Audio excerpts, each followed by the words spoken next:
Bienvenue sur le podcast Chocolat et Caramel, le podcast des dirigeants qui font les choses différemment.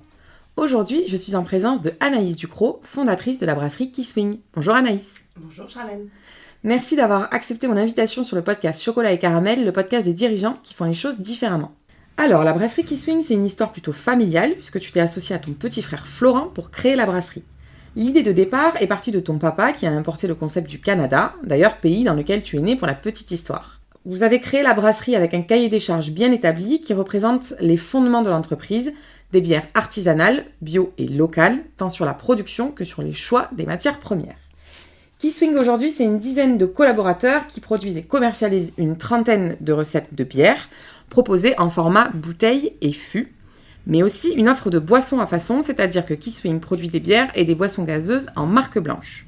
Depuis 2 ans maintenant, tu as élargi ton catalogue en distribuant des boissons gazeuses, jus et spiritueux sur le même cahier des charges qu'au départ, à savoir bio, artisanal et local.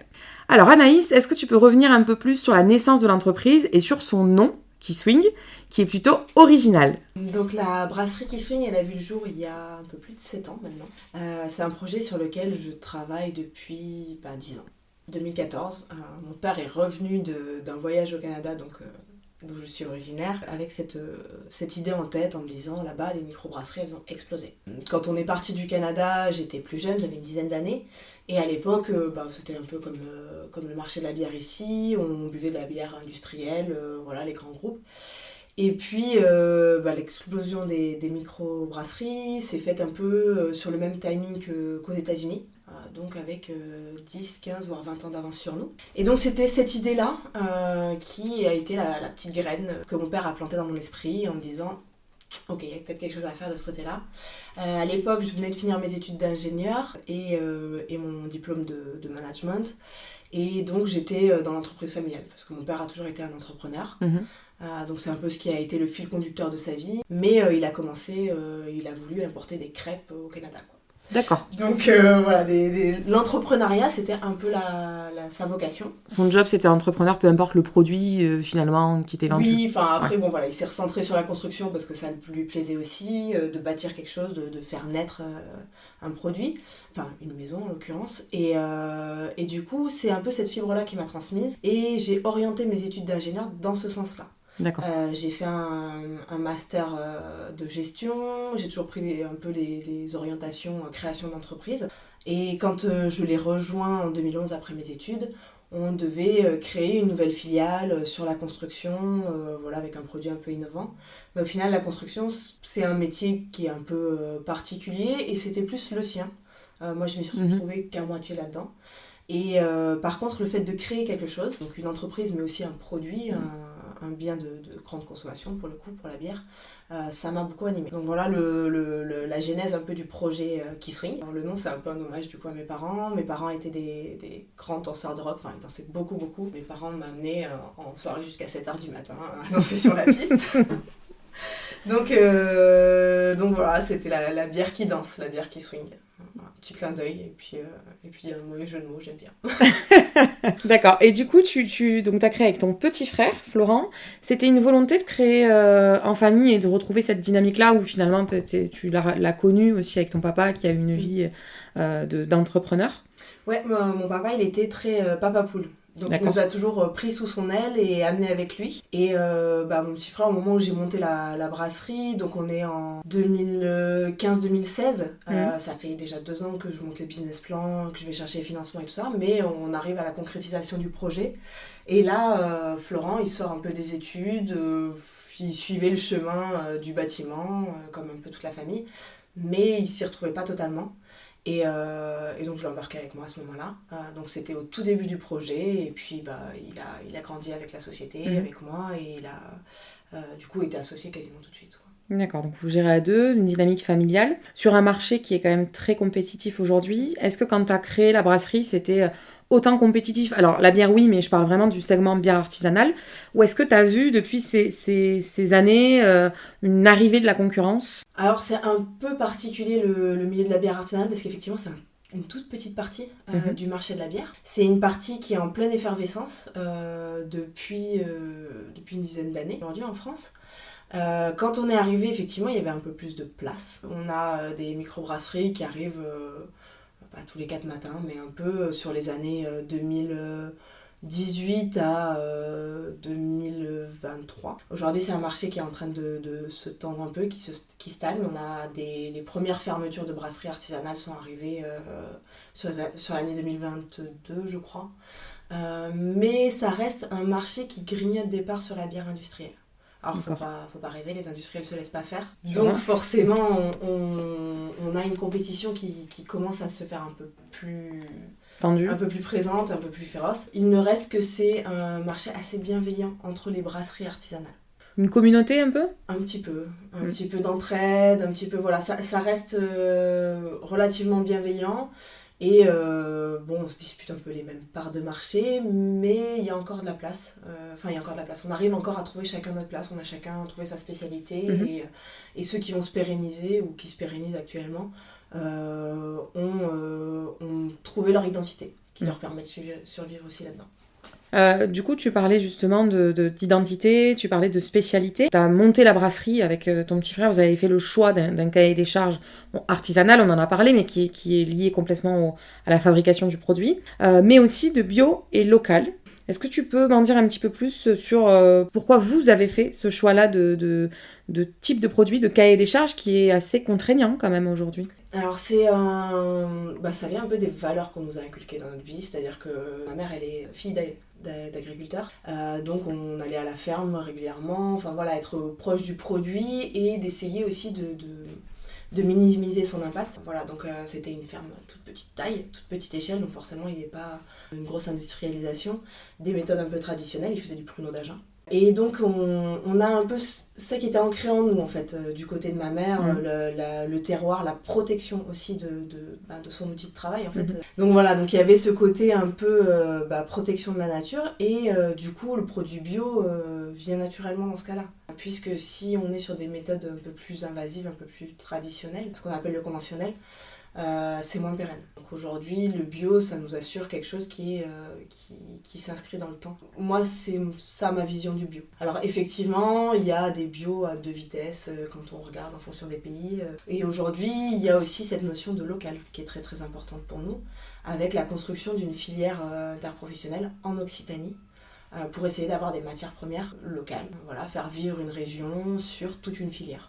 Donc finalement, ce choix-là de cahier des charges, il est motivé beaucoup par tes valeurs personnelles. Comment ça s'inscrit dans le marché ? C'est-à-dire, aujourd'hui, toutes ces contraintes qui sont des choix, par rapport à d'autres microbrasseries qui font de l'artisanal, mais qui font pas forcément du bio et local, est-ce que ça complexifie réellement la conception des produits, la commercialisation des produits ? Alors ça complexifie pas la commercialisation, c'est plutôt un facilitateur. Alors le seul petit problème, c'est qu'aujourd'hui, on a sur un marché qui est très concurrentiel, qui est déjà sur des prix très élevés. Une bière artisanale, c'est pas le prix d'une bière industrielle. Du coup, on veut rester quand même accessible aux consommateurs. Le but, c'est pas devenir une bière d'élite, de rester dans notre microcosme, c'est de pouvoir quand même se faire goûter à tout le monde. Et du coup, il faut qu'on reste accessible en termes de prix. Donc aujourd'hui, on a du mal à valoriser le surcoût qu'entraîne le produit bio.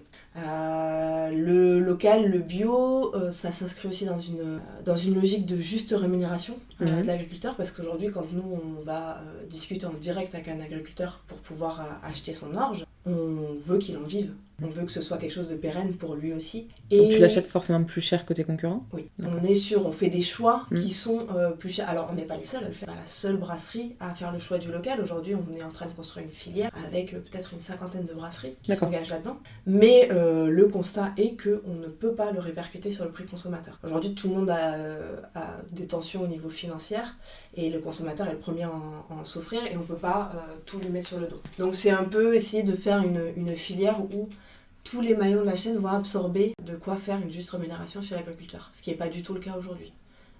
Les agriculteurs, ils ont du mal à vivre de leur production, si ce n'est avec les aides européennes et tout ça. Donc on veut construire une filière qui leur permette de vivre et de se dire, demain, les aléas climatiques, je vais réussir. Ils ont déjà tous ces aléas-là à gérer et qui sont assez stressants. Donc au moins que quand ils arrivent à aboutir le produit, qu'ils aient une rémunération qui leur permette de vivre, quoi. Et ce qui te garantit aussi, toi, finalement, une durabilité de tes produits, puisque c'est des agriculteurs qui seront encore là dans C'est 2 ça. ans, dans 5 ans, dans 10 ans. Bon, en tout cas, c'est ce Nous, sur quoi le vous but, travaillez. c'est que les agriculteurs qui s'engagent aujourd'hui sur une culture comme l'orge, c'est qu'il y a une culture, chaque année on replante. Donc ils peuvent très bien décider, aujourd'hui c'est de l'orge parce qu'ils voient un débouché sur l'orge brassicole. Mais si demain l'orge brassicole ça paye pas ou c'est pas subventionné par l'Europe, qu'est-ce qu'il les dit? Demain ils vont faire du blé. Moi c'est pas le but, c'est qu'un agriculteur qui s'engage, qui commence à développer une expertise aussi, parce qu'il y a l'orge n'a pas les mêmes contraintes que le blé ou qu'une autre céréale, et voilà, qui commence à connaître un peu cette culture-là, il reste engagé là-dedans, il a besoin d'en vivre. Et donc, du coup, si je comprends, le choix du cahier des charges, donc le bio, le local, ça vient intensifier finalement en interne la construction des prix et le sourcing aussi de matières premières, arriver à trouver des fournisseurs. Parce que, est-ce que sur le territoire, on trouve toutes les matières premières dont tu as besoin, toi, pour créer tes produits? De plus en plus. D'accord. De plus en plus, la filière est en train de se mettre en place. Alors pour les houblons, effectivement, on n'a pas 100% de nos houblons qui viennent d'ici. On a une habitude aussi, il faut essayer de reconstruire un peu ces méthodes de travail, puisqu'on avait l'habitude d'aller chercher des houblons aux États-Unis, beaucoup de variétés aussi en Europe, on va venir un peu d'Allemagne ou des pays de l'Est. Aujourd'hui, quand on veut chercher des houblons au niveau local, on va devoir faire des choix de variétés qui sont peut-être différentes. Ça change le goût de la bière? Oui, énormément. D'accord. Le houblon, c'est une plante qui est très aromatique et qui va donner beaucoup d'arômes différents dans la bière. C'est pas que ceux qui sont ici ne sont pas intéressants, c'est juste qu'ils vont être différents de ce qu'on trouve ailleurs. Donc il faut se réadapter, il faut rechoisir un peu ses variétés. Après, il y a aussi quelque chose qui est vrai sur le houblon, c'est que d'une année à l'autre aussi, il va avoir des goûts différents. Donc de toute façon, on a un peu cette habitude-là de faire la gymnastique avec nos houblons, de voir, ok, cette année, il est un peu plus fruité, il a un peu plus d'amertume, de le travailler un peu différemment. Mais là, il faut aller encore plus loin en se disant, aujourd'hui, cette année, il y a une variété qui s'appelle le Centennial. Elle n'a pas marché en bio. Voilà, les États-Unis arrêtent la production en bio de cette variété-là. En Europe, en France, au niveau local, en Occitanie, il y avait pas mal de producteurs qui en avaient planté. Ils n'ont pas de rendement. Donc, il va falloir qu'on fasse l'année qui arrive avec un autre houblon. Donc tu revois à chaque fois tes recettes qui sont déjà commercialisées. Elles changent aussi en fonction du coup des matières, le houblon ou pas, et le goût final change. Donc d'une année sur l'autre, la Easter Swing par exemple, qui est la bière blonde, le goût va changer. On va essayer justement de le stabiliser au niveau du consommateur. C'est-à-dire nous de travailler en amont avec des assemblages différents sur les houblons, et ça peut être aussi sur les céréales, ça peut être des volumes différents sur les céréales, puisque les céréales vont pas avoir toujours le même rendement. Et donc ça, c'est notre métier, nous, d'essayer de stabiliser ça, de redonner au consommateur un produit qui soit à peu près le même, en tout cas qu'il ait les mêmes repères d'une année sur l'autre. Et après, on va avoir certains produits ou les bières, typiquement les IPA, où on va faire des éphémères, des bières qui seront pas les mêmes d'une année sur l'autre. Parce que justement on va mettre en avant un de ces houblons qui cette année il est super aromatique, on trouve les arômes sympas, on n'a pas de bière qui ont ce goût là, mais on va en faire une pour travailler cette matière première là. Et sur le choix des recettes, puisque je disais il y a une trentaine aujourd'hui de bières au catalogue, avec effectivement des bières éphémères, des bières qui sont là de façon permanente. C'est quoi? Vous êtes fixé un rythme d'un nombre de recettes et comment vous les élaborez? Pourquoi aujourd'hui on a une bière fraise rhubarbe par exemple ou une bière au rhum et demain on va en avoir une autre? Alors l'idée, c'est de se faire plaisir. Créer des recettes, c'est forcément une partie très agréable de notre travail. Et du coup, si j'écoutais mes brasseurs, on créerait des recettes tous les 4 matins. T'es obligé de les freiner un petit peu. Je dois les freiner un petit peu là-dessus. Après, il faut aussi pas tomber dans le piège d'être que dans les recettes que nous, on aime. Du coup, c'est pour ça qu'on les fait toujours en équipe, parce qu'on a tous des goûts un peu différents. Ça nous permet d'équilibrer les différentes recettes. Et puis après, on suit un peu aussi les tendances du marché, ce que demande le consommateur. Voilà, il y a il y a quand même des tendances qui se dessinent, avec des nouveautés aussi à leur faire découvrir, puisque en fait, quand on va suivre les tendances, on va suivre les tendances au niveau du marché des consommateurs de bières artisanales qui ont vraiment là, on va être sur de la mode, quoi. Chaque saison, ça change, des nouveaux goûts. Et on le suit un peu de loin, ça, et puis nous, on est une bière qu'on veut s'ancrer dans notre territoire, et on va être accessible à tous. Donc on va pas aller sur des goûts trop spécifiques, et on essaye aussi de faire découvrir donc ces nouveaux goûts à des consommateurs qui sont moins habitués à de la bière artisanale, qui vont être plutôt un peu pantouflards en dégustation, quoi, qui vont rester dans leurs acquis, ils ont toujours bu la même bière et tout, et là le but c'est d'aller leur faire découvrir des nouveaux goûts, quoi. Et du coup, tu parlais justement de commercialisation. Aujourd'hui, tes clients, c'est qui? Tu travailles en direct avec le consommateur final, c'est-à-dire monsieur et madame tout le monde qui boit de la bière, ou tu passes par d'autres... Alors on a plusieurs strates, effectivement on est très peu en direct avec monsieur et madame tout le monde. Notre consommateur Même si final... c'est eux qui influencent finalement Oui, les choix. mais notre consommateur final, il est assez éloigné de nous, malheureusement. Donc on va à leur rencontre sur des événements, notamment là, Fête de la bière à Béziers. Voilà, c'est des moments un peu clés dans notre année où on va être en direct avec le consommateur final. Qui permet de travailler aussi la notoriété de la marque. Oui, mais ça c'est finalement assez rare dans notre quotidien. Et on est plus, on travaille du coup au niveau encore au-dessus, c'est-à-dire on travaille avec la personne qui va vendre la bière au consommateur final. D'accord. Donc ça peut être le bar du coin, un restaurant, un supermarché, et ça peut être aussi la bière que vous allez boire quand vous allez écouter un concert. Voilà, ça peut être de l'événementiel. Donc on peut boire de la Kisswing en écoutant dans un concert sans savoir qu'on boit de la Kisswing, c'est ça? C'est ça. Des fois, sur les événements, c'est un peu compliqué. Et là, notre travail, il est surtout là, puisqu'en fait, le consommateur final, en fait, il a le choix de ce que le commerçant derrière a choisi de lui proposer. Et nous, c'est là où on va essayer de travailler, c'est-à-dire d'être auprès des commerçants, de leur dire, ben voilà, il faut faire découvrir... Enfin, c'est bien d'aller essayer de faire découvrir. Voilà, si vous proposez du choix, les gens vont se prendre au goût aussi. Et mettre une jolie carte de bière dans un restaurant, ça va permettre d'éveiller des envies aussi, d'accord, avec différents plats ou des choses comme ça, pas rester juste sur on a une bière blonde à la pression. Quoi. Avec le choix en plus, pour le coup, d'un produit qui est bio, qui est fabriqué localement. Donc il y a un gros travail, je suppose, d'éducation des clients, des commerçants, des restaurateurs, sur changer aussi eux-mêmes leur mentalité, puisque finalement c'est eux qui sont pour le coup en contact direct avec... C'est ça, c'est eux qu'on doit convaincre en premier pour qu'ils puissent proposer et puis après voir s'ils arrivent à convaincre leurs consommateurs. Et en général, ce pas-là n'est pas le plus difficile. Il y a aussi une notion au niveau du prix.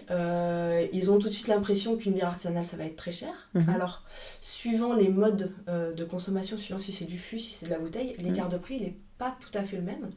Quand on va sur du fût, l'écart de prix avec une bière industrielle, il est ridicule. On peut acheter une bière industrielle quasiment au même prix qu'une bière artisanale, bio, fabriquée localement. Ouais. Ça, sur le fût, on est sur des fois des écarts de prix qui sont ridicules.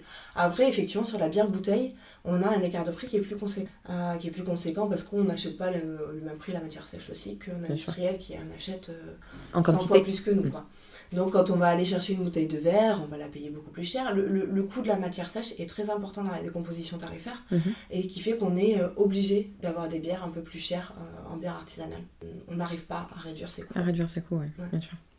Et je voulais revenir sur une chose. Tout à l'heure, que je disais que depuis 2 ans, tu as élargi ton catalogue, puisqu'aujourd'hui, donc tu proposes ta bière que tu fabriques toi-même, mais aussi des boissons gazeuses, des jus, des spiritueux, sur le même cahier des charges, donc bio, artisanal, local.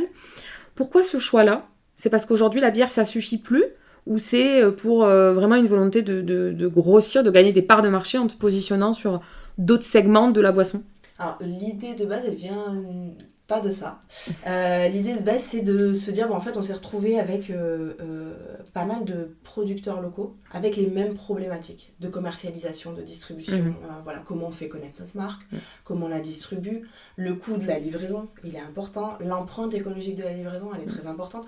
On a à peu près les mêmes clients, puisque des clients qui ont fait le choix de la différenciation, de proposer à leurs consommateurs des produits certes peut-être des fois un peu plus chers, mais qui ont des valeurs, souvent on va se retrouver chez les mêmes clients. Et donc on a essayé plusieurs modes de collaboration, de travail, de mise en commun. Et on s'est rendu compte que finalement le modèle de la distribution quand même était un peu le modèle qui fonctionnait le mieux aujourd'hui. Par contre, il était hors de question d'aller distribuer du Coca, de l'Ice Tea, enfin voilà, d'être sur des marques industrielles. Tu voulais rester sur les mêmes valeurs finalement qui ont construit l'entreprise depuis le début. Voilà, c'est ça. Et donc mettre en valeur ces producteurs locaux qui ont des fois du mal à se faire connaître parce qu'ils sont au four au moulin. Je veux dire, on travaille avec Maison Aubert à Pézenas. Il fait sa limonade, il doit produire toute la semaine, il doit commercialiser, il doit livrer.